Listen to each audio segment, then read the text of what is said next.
border wall can't be the answer. I mean, it makes sense in theory, but it simply cannot be the answer. That's because it's not the answer.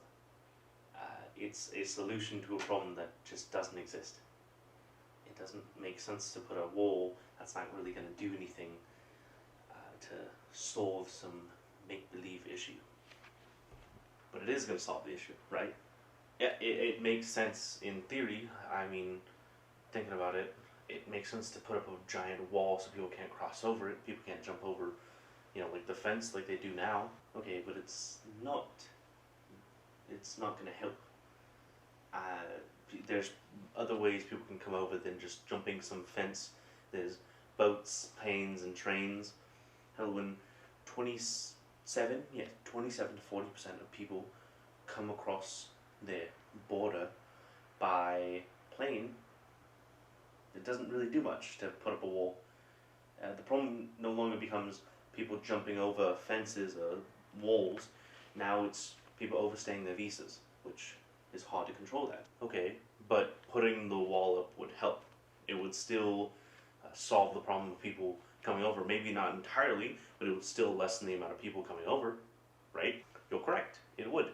It would lessen the amount of people coming into this country. But still, if you think about it, it would be so expensive for no reason. It's estimated that the wall would cost $25 to $30 billion to be created. And that's from California to Texas. That's it. 25 to 30 billion.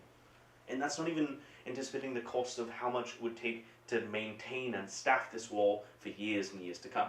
That tax that would be put on people is astronomical. Okay? Yeah, you're right.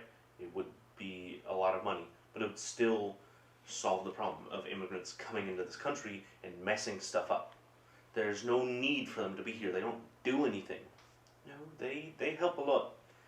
If you look throughout our history, if you look today, just by example, Alexander Hamilton, one of our founding fathers, someone we hold on such a high pedestal with so much regard now, was himself an immigrant. He says it in the beginning of the song, Alexander Hamilton.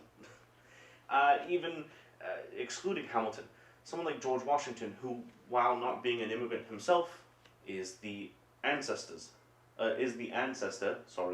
of immigrants. Okay, you're right. They've done a lot for this country, and they help. They probably are doing now, but it doesn't stop the problem. That doesn't change the fact or stop the problem. Hell, that they're coming into this country and taking from people who already are here. They're taking their land, taking their jobs, and it doesn't fix anything. Well, if you look at it from my perspective, you're an immigrant. You came, or maybe not you, but your family or another family like yours, came to this country long ago and settled here on land that my ancestors were on. It doesn't make sense. From your perspective, I'm an immigrant because I crossed the border. But long ago, your family did the same. You might have a house here, you might have an income here, you might have land here. But that doesn't mean you own the land. Long ago, this land was taken from my family. People who believed it was their destiny to come take my people's land, and they kept on. Until now they're in small reservations that even now to this day are being pressed on. So, from my perspective, it just doesn't make sense. Yeah, I guess you're right. It doesn't.